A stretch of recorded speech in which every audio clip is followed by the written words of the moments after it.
Dagdag sa mga utos ng bagong hepe ng Philippine National Police, PNP, bawal na ang mga overweight na pulis. Nakakaapekto raw kasi ang pagiging mataba sa pagtugi sa mga pulis sa masamang loob. May unang balita si June Veneracion.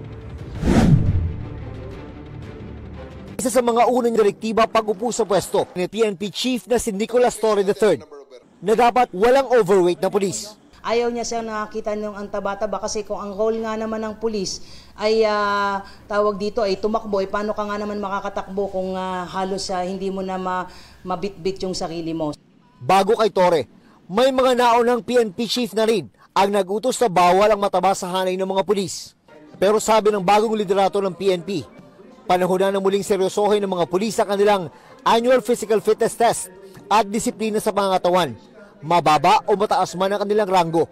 Ano nga ba ang parusa sa mga pulis na hindi makakapasa sa physical fitness test o PFT? Kapag 2 beses na bumagsak na magkasunod, sabi ng PNP, hindi pwedeng ma-promote ang isang pulis.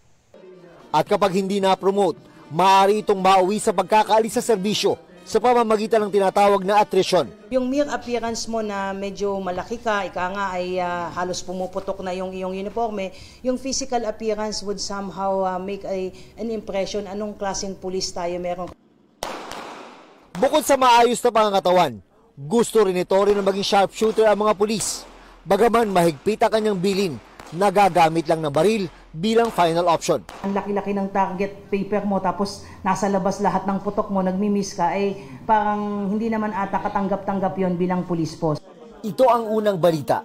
June Veneracion para sa GMA Integrated News.